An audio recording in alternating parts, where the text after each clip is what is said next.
16-year-old Joe Dahl says his passion for music often helps him cope. Music has been absolutely huge. Like, I don't know what I would do without music to be there for me. Doctors diagnosed the talented Proctor High School student with depression this year, but Dahl says he's lived with it for some time. He admits suicidal thoughts would cross his mind. It has actually gone on for a couple years now. Like, ever since I got into high school, it's never been quite normal. Dahl was admitted into the teen partial program at Miller-Dwan just last month, where he went through an intensive 3 weeks of therapy.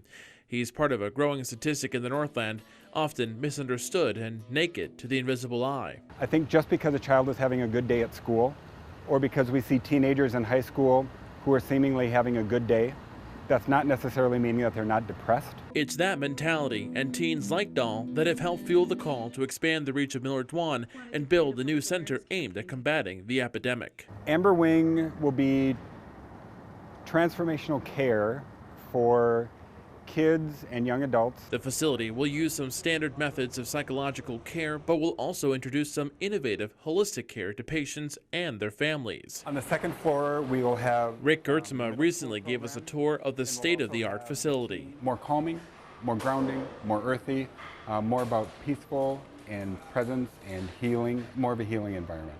The $6 million facility has come together in a short amount of time thanks to generous donations from the community.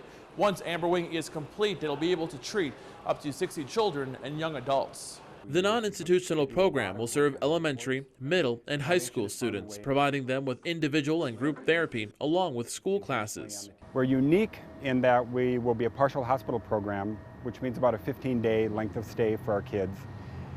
But we will also offer alternative therapies, which will include art therapy, music therapy, drama, animal-assisted therapy, pet therapy, occupational therapy, and a yoga studio.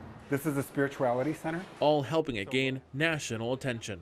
I've never seen such a thoughtful program where every detail has been really attended to. So if there's a pop of thunder... Shari Manning is a nationally renowned therapist. She is training Amberwing staff dialectical behavior therapy skills, such as feelings, emotions, and stress tolerance, Control. and how to teach patients alternate behaviors to avoid bad habits. How you deal with life when it throws you things that often will make us do things that we regret doing them. From the community support Amberwing has received to the faces behind the program, Manning says experts will look to the program as inspiration. I'm already holding it up to people and saying, you know, I think this is what we can aspire to. Aspirations that begin with family.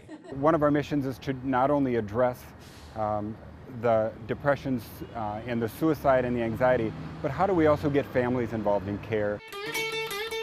For those who've experienced the therapy firsthand, they say it's important to have an open mind. You know, if you can get the help you need, it can make things a lot better. Help that'll be more readily available when the doors of Amberwing open in September. In Duluth, Kevin Jacobsen, the Northland's NewsCenter.